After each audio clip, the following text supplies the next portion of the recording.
నమస్తే, welcome to Rio. మనతో ఉన్నారు సీనియర్ జర్నలిస్ట్ కనకదుర్గ వడ్లమణి గారు.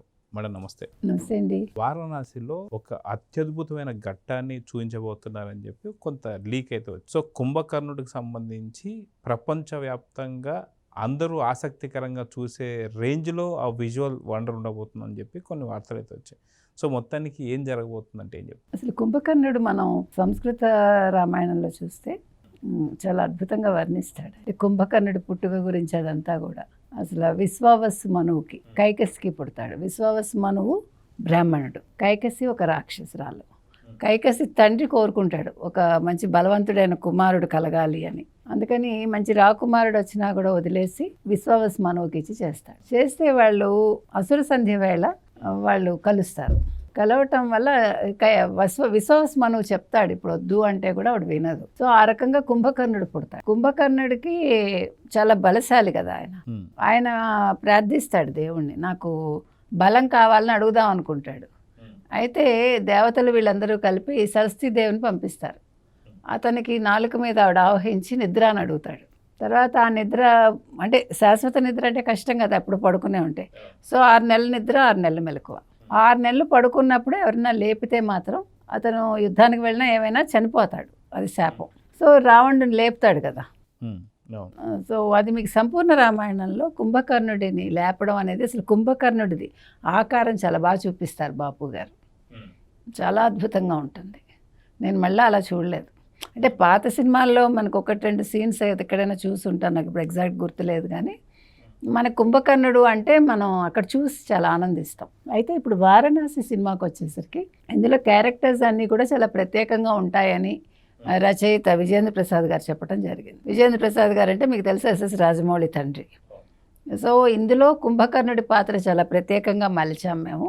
కుంభకర్ణుడు చేసే ఆ యుద్ధ రీతుల గురించి ఈవెన్ ప్రపంచ దేశాలు కూడా గూగుల్లో వెతికి మరీ తెలుసుకుంటాయి. యాక్చువల్గా మీకు కుంభకర్ణుని వధించడం అంత తేలిగ్గా వధించలే రాముడు.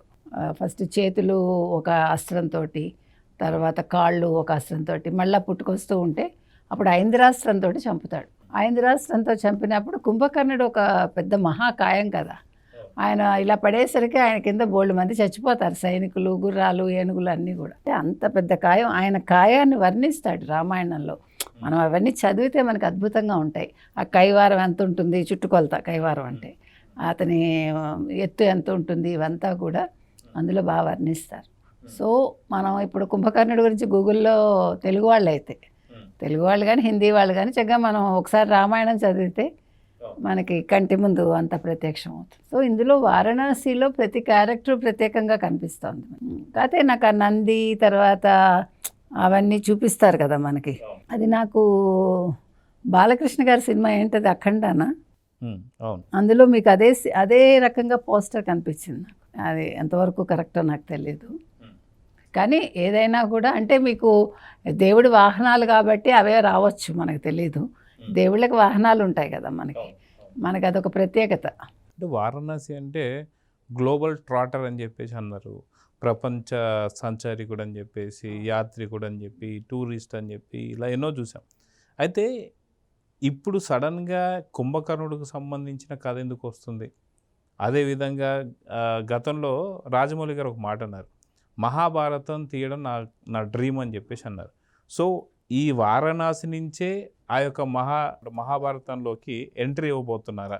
దీనికి ఒక బీజం ఏమైనా వేస్తున్నారంటే ఏం చెప్తారు? అట్లా కాదు, కానీ ఆయన ఇందులో శ్రీరాముని చూపిస్తున్నారు కదా, మీకు ఆ క్యారెక్టర్ కూడా మనం చూసాం. అంటే ఇందులో మరి కథ ఎట్లా మలుస్తున్నాడో మనకు తెలియదు. యాక్చువల్గా వారణాసి అంటే వారణాసి 2 నదుల పేర్లు, అది 2 నదులు కలిసి వారణాసి అయింది. అయితే అది శివుడి క్షేత్రం. యాక్చువల్గా మనకి కైవల్యం అక్కడ రావాలని కోరుకుంటారు హిందువులందరూ కూడా.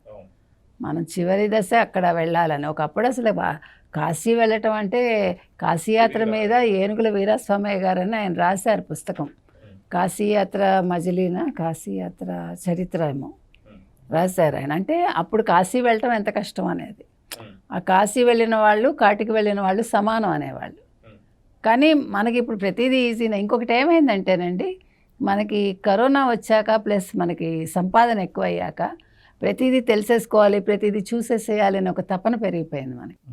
ఎక్కువ ట్రావెల్ చేయడం ఎక్కువ. అందుకనే ఇప్పుడు నిజంగా మనిషి అనేవాడు ఒక్క నిమిషం మీరు ఆలోచించండి, ఇవాళ ఒక ఆదివారం అనుకోండి, నేను ఇవాళ ఒక హోటల్కి వెళ్తాను అనుకుంటా, అక్కడ క్రికెట్స్ ఉంటుంది. ఇవాళ నేను ఒక సినిమా థియేటర్కి వెళ్ళాలన్నా క్రికెట్స్ ఉంటుంది, గుడికి వెళ్ళాలన్నా క్రికెట్స్ ఉంటుంది. సో మన అంతిమంగా మనం ఏమనుకుంటాం, కొన్నిసార్లు అనాథాశ్రమాలు కూడా వెళ్ళిపోయి ఎవరైనా పలకరిద్దాం అంటే బోల్డ్ మంది వెళ్ళి పళ్ళు ఇవ్వడం. ఒకసారి పాపం నాకు ఆవిడ పేరు గుర్తులేదు, ఆవిడ అదే గొడవ పెట్టారు. దుర్గా గారు అందరూ వచ్చి వాళ్ళకేమో తిండి తీసుకొచ్చాం పెడతామంటారు, పళ్ళు తీసుకొచ్చాం పెడతామంటారు. పళ్ళు అంటే పర్వాలేదు, వాళ్ళ ఇష్టానికి బయట నుంచి తీసుకొచ్చి పెట్టేస్తే వాళ్ళ హెల్త్లు పాడైపోతాయని, దాని బదులు కాస్త డబ్బు ఇవ్వచ్చు కదా అన్నారు. అంటే తప్పుగా కాదు, అలాగా మన ఆఖరికి ఇంట్లోనే 4 గోడల మధ్య కూర్చుంటేనే సేఫ్ అనే ఒక స్థితికి వస్తున్నాం. అంటే మన ఇది మారిపోయింది జీవన విధానం.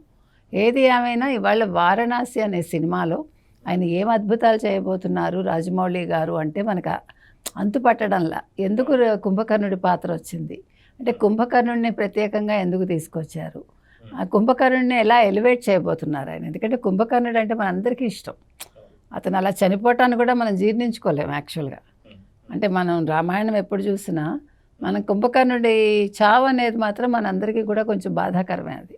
అంటే నాకైతే ఎస్పెషల్లీ నేను అట్లనే ఫీల్ అవుతా. సో మరి మనకు తెలీదు ఆయన ఏం చూపించబోతున్నారు అనేది.